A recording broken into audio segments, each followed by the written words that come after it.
How to Succeed, or Stepping Stones to Fame and Fortune, by Orison Swett Marden. Chapter 20. Sand. I shall show the cinders of my spirits through the ashes of my chance. Shakespeare. Perseverance is a virtue that wins each godlike act, and plucks success e'en from the spear-proofed crest of rugged danger. William Harvard. Never say fail again. Richelieu.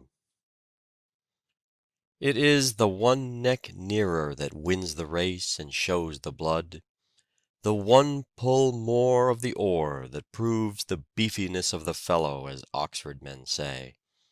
It is the one march more that wins the campaign, the 5 minutes more persistent courage that wins the fight. Though your force be less than another's, you equal and outmaster your opponent if you continue it longer and concentrate it more. Smiles. I know no such unquestionable badge and ensign of a sovereign mind as that tenacity of purpose which through all changes of companions or parties or fortunes changes never, bates no jot of heart or hope, but wearies out opposition and arrives at its port. "Well done, Tommy Brooks!" exclaimed his teacher in pleased surprise, when the dunce of the school spoke his piece without omitting a single word. The other boys had laughed when he rose, for they expected a bad failure. But when the rest of the class had tried, the teacher said Tommy had done the best of all, and gave him the prize. "And now tell me," said she, "how you learned the poem so well." "Please, ma'am, it was the snail on the wall that taught me how to do it," said Tommy. At this the other pupils laughed aloud, but the teacher said, "You need not laugh, boys, for we may learn much from such things as snails. How did the snail teach you, Tommy?" "I saw it crawl up the wall, little by little," replied the boy. "It did not stop nor turn back, but went on and on. And I thought I would do the same with the poem. So I learned it little by little, and did not give up. By the time the snail reached the top of the wall, I had learned the whole poem." I may here impart the secret of what is called good and bad luck, said Addison. There are men who, supposing Providence to have an implacable spite against them, bemoan in the poverty of old age the misfortunes of their lives. Luck forever runs against them and for others. One with a good profession lost his luck in the river, where he idled away his time a-fishing. Another with a good trade perpetually burnt up his luck by his hot temper, which provoked all his employees to leave him. Another with a lucrative business lost his luck by amazing diligence at everything but his own business. Another who steadily followed his trade, as steadily followed the bottle. Another who was honest and constant to his work, erred by his perpetual misjudgment. He lacked discretion. Hundreds lose their luck by indulging sanguine expectations, by trusting fraudulent men, and by dishonest gains. A man never has good luck who has a bad wife. I never knew an early rising, hard working, prudent man, careful of his earnings and strictly honest, who complained of his bad luck. A good character, good habits, and iron industry are impregnable to the assaults of the ill luck that fools are dreaming of. But when I see a tatterdemalion creeping out of a grocery late in the forenoon, with his hands stuck into his pockets, the rim of his hat turned up and the crown knocked in, I know he has had bad luck, for the worst of all luck is to be a sluggard, a knave, or a tippler. "You have a difficult subject," said Anthony Trollope at Niagara Falls to an artist who had attempted to draw the spray of the waters. "All subjects are difficult," was the reply, "to a man who desires to do well." "But yours, I fear, is impossible," said Trollope. "You have no right to say so, till I have finished my picture," protested the artist. "Tell Louisa to stick to her teaching. She can never succeed as a writer." When her father delivered the rejected manuscript of a story sent to James T. Fields, editor of the Atlantic Monthly, with the above message, Miss Alcott said, "Tell him I will succeed as a writer, and some day I shall write for the Atlantic." Not long after, she sent an article to the Atlantic and received a check for $50. With the money, she said, she bought a second-hand carpet for the parlor, a bonnet for her sister, shoes and stockings for herself. Her father was calling upon Longfellow some time after this, when Longfellow took the Atlantic and said, "I want to read to you Emerson's fine poem upon Thoreau's flute." Mr. Alcott interrupted him with delight and said, "My daughter Louisa wrote that." "Men talk as if victory were something fortunate," says Emerson. "Work is victory. Wherever work is done, victory is obtained. There is no chance and no blanks. You want but one verdict. If you have your own, you are secure of the rest. But if witnesses are wanted, witnesses are near." "Young gentlemen," says Francis Wayland, "remember that nothing can stand day's work." Alexander the Great exclaimed to his soldiers, disaffected after a long campaign, "Go home, and tell them that you left Alexander to conquer the world alone." "We discount only our own bills, and not those of private persons," said the cashier of the Bank of England, when a large bill was drawn by Anselm Rothschild of Frankfort, on Nathan Rothschild of London. "Private persons!" exclaimed Nathan, when told of the cashier's remark. "I will make these gentlemen see what sort of private persons we are." 3 weeks later he presented a £5 note at the bank at the opening of the office. The teller counted out 5 sovereigns, looking surprised that Baron Rothschild should have troubled himself about such a trifle. The Baron examined the coins one by one, weighing them in the balance, as he said the law gave him the right to do, put them into a little canvas bag, and offered a second, and then a third, fourth, 50th, 1000th note. When a bag was full, he handed it to a clerk in waiting, and proceeded to fill another. In 7 hours he had changed £21,000, and with 9 employees of his house similarly engaged, had occupied the tellers so busily in changing $1,050,000 worth of notes that no one else could receive attention. The bankers laughed, but the next morning Rothschild appeared with his 9 clerks and several drays to carry away the gold, remarking, "These gentlemen refuse to pay my bills. I have sworn not to keep theirs. They can pay at their leisure, only I notify them that I have enough to employ them for 2 months." The smiles faded from the features of the bank officials as they thought of a draft of $55,000,000 in gold which they did not hold. Next morning notice was given in the newspapers that the Bank of England would pay Rothschild's bills as well as its own. "Well," said Barnum to a friend in 1841, "I am going to buy the American Museum." "Buy it!" exclaimed the astonished friend, who knew that the showman had not a dollar. "What do you intend buying it with?" "Brass," was the prompt reply, "for silver and gold have I none." Everyone interested in public entertainments in New York knew Barnum, and knew the condition of his pocket.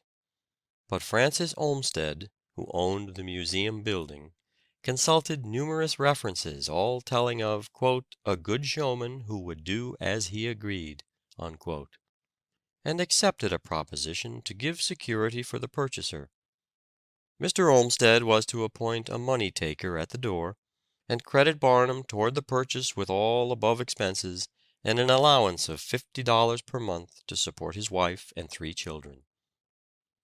Mrs. Barnum gladly assented to the arrangement, and offered, if need be, to cut down the household expenses to a little more than $1 a day. Some 6 months later Mr. Olmsted happened to enter the ticket office at noon, and found Barnum eating for dinner a few slices of bread and some corned beef. "Is this the way you eat your dinner?" he asked. "I have not eaten a warm dinner since I bought the museum, except on the Sabbath. And I intend never to eat another until I get out of debt." "Ah, you are safe, and will pay for the museum before the year is out," said Mr. Olmsted, slapping the young man approvingly on the shoulder. He was right, for in less than a year Barnum had paid every cent out of the profits of the establishment. A noted philosopher said, "The favors of fortune are like steep rocks. Only eagles and creeping things mount to the summit." Lord Campbell, who became Chief Justice and Lord Chancellor of England, and amassed a large fortune, began life as a drudge in a printing office. A little observation shows us that, as a rule, the men who accomplish the most in the world are the most useful and sensible members of society, the men who are depended upon most in emergencies, the men of backbone and stamina, the bone and sinew of their communities, the men who can always be relied upon, who are healthiest and happiest, are, as a rule, of ordinary mental caliber and medium capacity, but with persistent and untiring industry, these are they, after all, who carry the burdens and reap the prizes of life. It is the men and women who keep everlastingly at it, who do not believe themselves geniuses, but who know that if they ever accomplish anything great, they must do it by common drudgery and persistent industry, and with an unwavering aim in one pursuit. Those who believe themselves geniuses are apt to scatter their efforts and thus fritter away their great energies without accomplishing anything in proportion to their high promise. Often the men who promise the most pay the least. Mrs. Frank Leslie often refers to the time she lived in her carpetless attic while striving to pay her husband's obligations. She has fought her way successfully through 9 lawsuits and has paid the entire debt. She manages her 10 publications entirely herself, signs all checks and money orders, makes all contracts, looks over all proofs, and approves the makeup of everything before it goes to press. She has developed great business ability which no one dreamed she possessed. A little boy was asked how he learned to skate. "Oh, by getting up every time I fell down," he replied. The boy Thorwaldsen, whose father died in the poorhouse, and whose education was so scanty that he had to write his letters over many times before they could be posted, by his indomitable perseverance, tenacity, and grit, fascinated the world with the genius which neither his discouraging father, poverty, nor hardship could repress. "It is all very well," said Charles J. Fox, "to tell me that a young man has distinguished himself by a brilliant first speech. He may go on, or he may be satisfied with his first triumph. But show me a man who has not succeeded at first, and nevertheless has gone on, and I will back that young man to do better than most of those who have succeeded at the first trial." It was the last 3 days of the first voyage of Columbus that told. All his years of struggle and study would have availed nothing if he had yielded to the mutiny. It was all in those 3 days. But what days! Often defeated in battle, said Macaulay of Alexander the Great, he was always successful in war. He might have said the same of Washington, and, with appropriate changes, of all who win great triumphs of any kind. One of the greatest preachers of modern times, Lacordaire, failed again and again. Everybody said he would never make a preacher, but he was determined to succeed, and in 2 years from his humiliating failures he was preaching in Notre Dame to immense congregations. Orange Judd was a remarkable example of success through grit.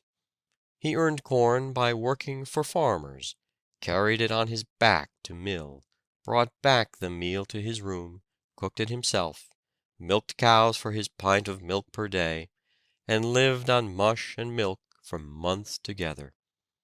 He worked his way through Wesleyan University, and took a 3 years postgraduate course at Yale. Oh, the triumphs of this indomitable spirit of the conqueror! This it was that enabled Franklin to dine on a small loaf in the printing office with a book in his hand. It helped Locke to live on bread and water in a Dutch garret.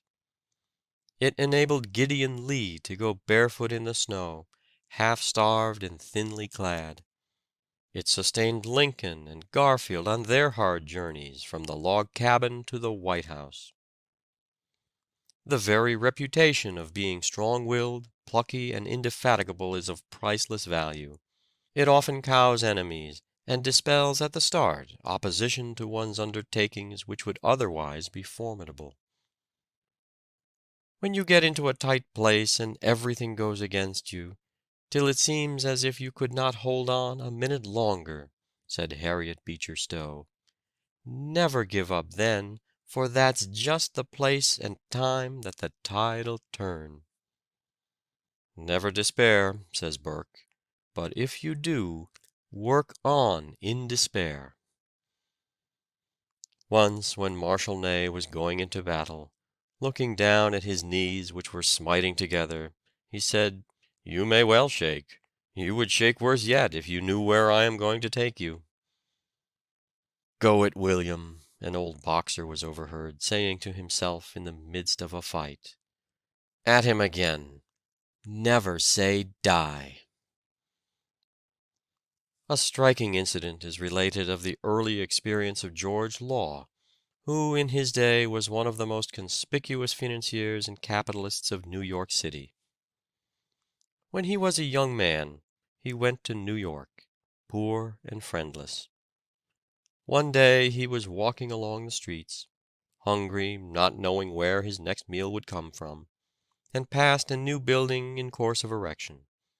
Through some accident one of the hod carriers fell from the structure and dropped dead at his feet. Young Law, in his desperation, applied for the job to take the dead man's place, and the place was given him. He went to work, and this was how one of the wealthiest and shrewdest New York businessmen got his start.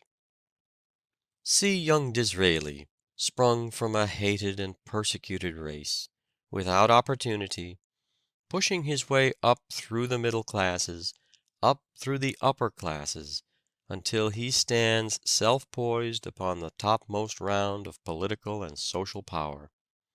Scoffed, ridiculed, rebuffed, hissed from the House of Commons, he simply says, "The time will come when you will hear me." The time did come, and the boy with no chance swayed the scepter of England for a quarter of a century. If impossibilities ever exist, popularly speaking, they ought to have been found somewhere between the birth and the death of Kitto, that deaf pauper and master of Oriental learning. But Kitto did not find them there. In the presence of his decision and imperial energy, they melted away. Kitto begged his father to take him out of the poorhouse, even if he had to subsist like the Hottentots. He told him that he would sell his books and pawn his handkerchief, by which he thought he could raise about 12 shillings. He said he could live upon blackberries, nuts, and field turnips, and was willing to sleep on a hayrick. Here was real grit. What were impossibilities to such a resolute will? Patrick Henry voiced that decision which characterized the great men of the Revolution when he said, "Is life so dear, or peace so sweet, as to be purchased at the price of chains and slavery? Forbid it, Almighty God!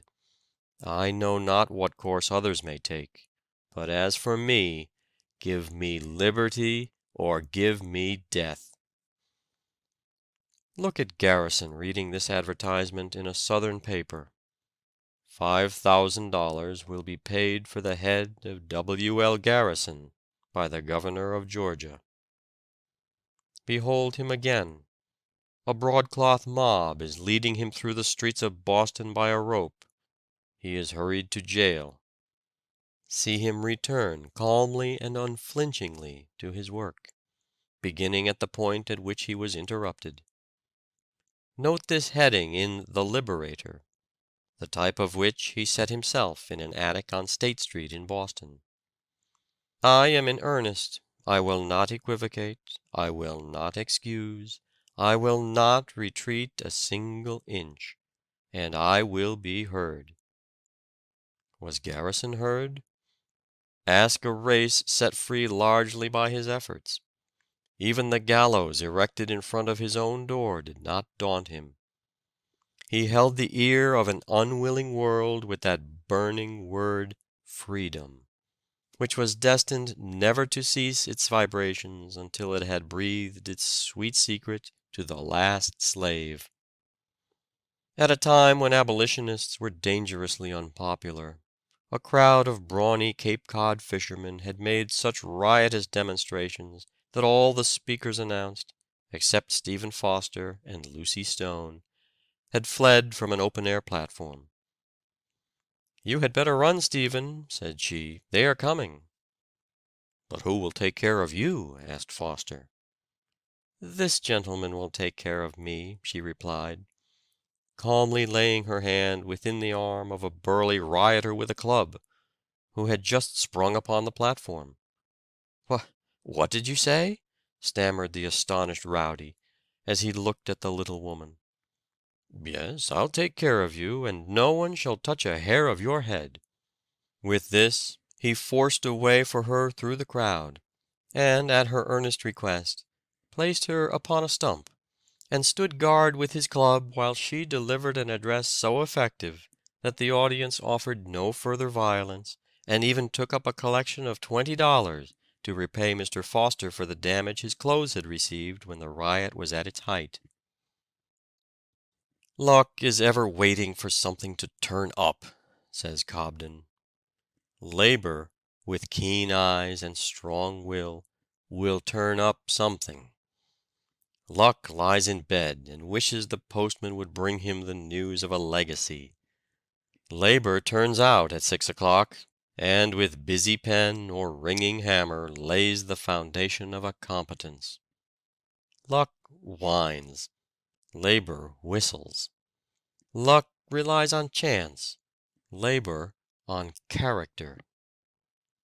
There is no luck, for all practical purposes, to him who is not striving, and whose senses are not all eagerly attent. What are called accidental discoveries are almost invariably made by those who are looking for something. A man incurs about as much risk of being struck by lightning as by accidental luck.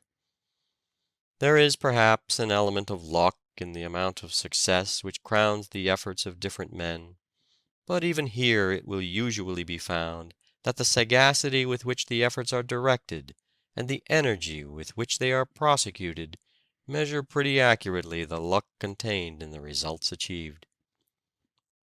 Apparent exceptions will be found to relate almost wholly to single undertakings, while in the long run the rule will hold good. Two pearl divers, equally expert, dive together and work with equal energy. one brings up a pearl, while the other returns empty-handed. But let both persevere, and at the end of 5, 10, or 20 years, it will be found that they succeeded almost in exact proportion to their skill and industry. Lincoln, being asked by an anxious visitor what he would do after 3 or 4 years if the rebellion was not subdued, replied, "Oh, there is no alternative but to keep pegging away." "It is in me, and it shall come out," said Sheridan, when told that he would never make an orator, as he had failed in his first speech in Parliament. He became known as one of the foremost orators of his day. It takes great courage to fight a lost cause when there is no hope even of victory. To contest every inch of ground with as much persistency and enthusiasm as if we were assured of victory, this is true courage. The world admires the man who never flinches from unexpected difficulties, who calmly, patiently, and courageously grapples with his fate, who dies, if need be, at his post. President Chadbourne put grit in place of his lost lung, and worked 35 years after his funeral had been planned. Henry Fawcett put grit in place of eyesight, and became the greatest Postmaster General England ever had. Prescott also put grit in place of eyesight, and became one of America's greatest historians. Francis Parkman put grit in place of health and eyesight, and became the greatest historian of America in his line. Thousands of men have put grit in place of health, eyes, ears, hands, legs, and yet have achieved marvelous success. Indeed, most of the great things of the world have been accomplished by grit and pluck. You cannot keep a man down who has these qualities. He will make stepping stones out of his stumbling blocks, and lift himself to success. Grit and pluck are not always exhibited only by poor boys who have no chance, for there are many notable examples of pluck, persistence, and real grit among youth in good circumstances, who never have to fight their way to their own loaf. Mr. Mifflin, who has recently become the head of the celebrated publishing firm of Houghton, Mifflin and Company, is a notable example of persistency, push, and grit. After graduating at Harvard and traveling abroad, he was determined, although not obliged, to work for a living, to get a position at the Riverside Press in Cambridge. He called upon the late Mr. Houghton and asked him for a situation. Mr. Houghton told him that he had no opening, and that even if he had, he did not believe that a graduate from Harvard, who had money and who had traveled abroad, would ever be willing to begin at the bottom and do the necessary drudgery for boy's pay. Mr. Mifflin protested that he was not afraid of hard work, and that he was willing to do anything and take any sort of a position if he could only learn the business. But Mr. Houghton would not give him any encouragement.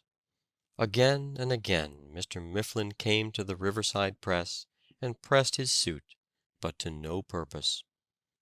Mr. Mifflin persuaded his father to intercede for him, but Mr. Houghton succeeded in convincing him that it would be very unwise for his son to attempt it. But young Mifflin was determined not to give up.